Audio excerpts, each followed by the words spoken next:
আসসালামু আলাইকুম সুপ্রিয় দর্শক, আপনারা কেমন আছেন? আশা করি আপনারা সকলেই ভালো আছেন। প্রিয় দর্শক, আজকে মিরপুর 11 থেকে সকালেই ঢাকা মোহাম্মদপুর কৃষি মার্কেটের পেঁয়াজ, আলু, রসুন, আদার পাইকারি বাজারে নিয়ে এসেছি।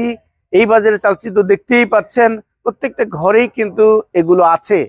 দাম কিন্তু আমার কাছে আগের মতোই মনে হচ্ছে। সত্যিকারে যাচ্ছেটা কেমন, প্রত্যেকটা তথ্যই আজকে আড়তদারের মাধ্যমে জানিয়ে দিচ্ছি। ভিডিওটা টেনে না দেখে সম্পূর্ণ দেখার চেষ্টা। আজকে সত্যিকারে বাজার এখানে কেমন যাচ্ছে সেটাই জানবো এই বড় ভাইয়ের কাছ থেকে। আসসালামু আলাইকুম। ওয়ালাইকুম আসসালাম। বড় ভাই, আলহামদুলিল্লাহ, আপনি ভালো আছেন তো? আলহামদুলিল্লাহ ভালো। আপনাদের বেচা বিক্রি কেমন হচ্ছে ভাই? আলহামদুলিল্লাহ ভালো। এখন একটু সিজন তো একটা কমই, শুধু কমছে কমছে কমছেই, দাম খালি কমছেই। আর কত কমলে ভালো হয়? আর যত কমলে কৃষক মরবে, মানে এখন তো মরমর অবস্থায় আছে। কৃষক অন্তত পক্ষে মরামর অবস্থা, মরমর অবস্থায়, জাস্ট টিপ দিলেই মরে যাবে। আর সেই পর্যায়ে আছে কৃষক। মানে একটু যে মাথা চারাবে সেটাও চারা দিয়ে উঠতেছে না কৃষকের ভাগ্যটা। এখন তো মনে করেন কোনো সিন্ডিকেট নাই, এখন তো মনে করেন কোনো কোলেস্টোর নাই। এখন মনে করেন আমরা আনি সরাসরি কৃষকের মাছ থেকে। এখন মনে করেন কৃষকেরা যে দামে বিক্রি করতেছে, আমরা এই জায়গায় এনে যে দামে বিক্রি করতেছে, এই দামে তো মনে করেন কৃষকের কোনো লাভ তো ভালোই। চালানি মনে করেন যায় চালানি যেতেছে, চালানি যাচ্ছে বিঘাতে নাকি 40,000 50,000 টাকা যাচ্ছে। অনেক লস হইতেছে ওনাদের। এটা প্রথম আলো রিপোর্ট আমি পড়েছি আর কি। এবার খুবই বেগতিক অবস্থা। আলুতেও একই অবস্থা, কাঁচা মালের জগৎ সবই একই অবস্থা। নতুন রসুনের দামও কমতে শুরু করেছে। কোন পর্যায় থেকে সেটা এখন দেখার পালা।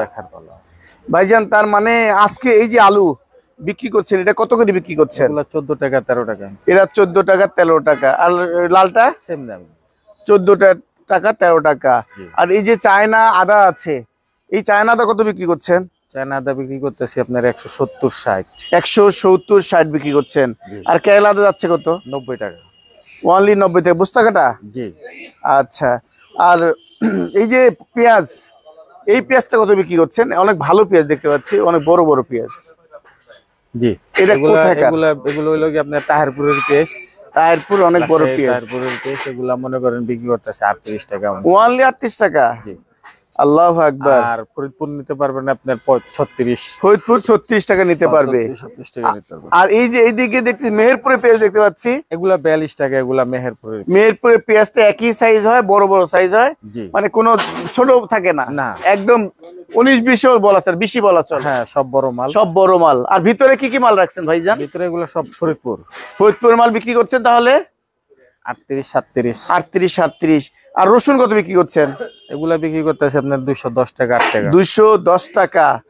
কোন কোয়ালিটি আছে? একই কোয়ালিটি। একই কোয়ালিটি।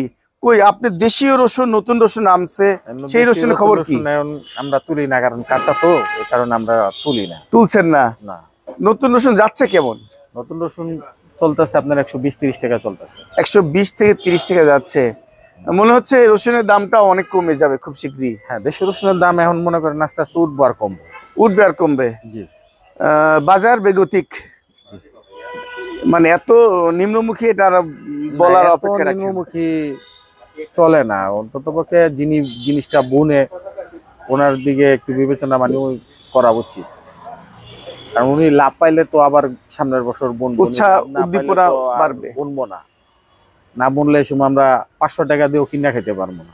হ্যাঁ, এবার যদি লস খায় সামনে এবার উৎসাহ হারিয়ে ফেলবে।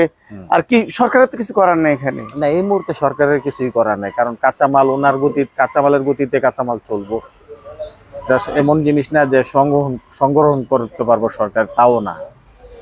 কারণ এটা এখন নতুন জিনিস, এটা মনে করেন জমিন থেকে উঠাইলে বড় জোর 1 দিন 2 দিন 3 দিন, তারপর এটা বেচতেই হবে, রাখা যাবে, বেচতেই হবে। আচ্ছা, এই যে মুড়ি কাটা হালি পেঁয়াজ কবে আসবে? হালি পেঁয়াজ যাইতে আস্তে আস্তে আপনার মনে করেন আরো 1-1.5 মাস। 1 মাস শুরু হবে, 1 মাস হলে। জি। আর ওই যে কোল্ড স্টোর রাখা শুরু হবে কবে? আলু কোল্ড স্টোরে রাখা শুরু হবে আপনার মনে করেন রমজানের পরপরই, রমজানের ভিতরেই হইতে পারে। রমজানের ভিতরেই শুরু হতে পারে। তার মানে কোল্ড স্টোরে আলু রাখা শুরু হলেই কিন্তু দাম একটু মানে টান দিতে পারে। অসুম তার মনে করেন কোনো কৃষকে পাইবো না, আর কৃষকে রাখতেও পারবো না। কৃষক তো মনে করেন দাঁড় দেনা করে আলু বনে, এখন মনে করেন ওনার যে কোনো দামে মাল বিক্রি করে দাঁড় দেনা শোধ করতে হবে। এসব মনে করেন যে যারা স্টক পাঠিয়ে রাখে তারা? 1000 বস্তা রাখে, তারা রাখবো, তারা লাভ করবো, তারা বেচবো, এটাই হলো বাস্তবতা। এই বাস্তবতা। প্রিয় দর্শক জানতে পারলেন, প্রিয় দর্শক এই যে দেখতে পাচ্ছেন শরীফ এন্টারপ্রাইজ, আপনারা ন্যায্য দামে এই বড় ভাইয়ের কাছ থেকে পেঁয়াজ, আলু, রসুন, আদা কিনতে পারবেন। পাবনার মাল। ভাই আপনি আজকে কি নিতে আসছেন? ভাই আমি পেঁয়াজ নিতে এসেছি। পেঁয়াজ দিতে আসছেন? পেঁয়াজ নিয়ে মানে আলু নিছি। আলু নিছেন? জি। বাজার কেমন মনে হয় আপনার? বাজার ভাই মোটামুটি আর কি। পানির দর নাকি চায়ের দর? ওই তো চায়ের দর পানি দর একই তো। আর খুচরা সাধারণ ভোক্তারা আছে, কম পেলে আরো পেতে চায় কম, জি নাকি জি আরো কমবে না? জি 7 কেজি 100 টাকা দেওয়া যায় না আলু? দেবো সামনে, দিবেন তো নাকি? আরো সামনে বাড়বে আর ভাই ইনশাল্লাহ। কৃষক শেষ ভাই। হ্যাঁ ভাই, আপনারা কি করলেন কৃষকের জন্য? আমি কি করবো ভাই, আমরা আপনারা কিছুই করতে পারতেছেন না। জি না। আপনারা একটা সিন্ডিকেট করেন, কম রেটে বিক্রি করবো না, খালি আমরা ভাই খাও না হলে নাই। আমরা দুইটার মহাজন ভাই, আমরা তো নিয়ে বেশি বেশি বেশি নেই। কৃষক লিখছে এইসব জগিনের কথা বলা যাবে না। জান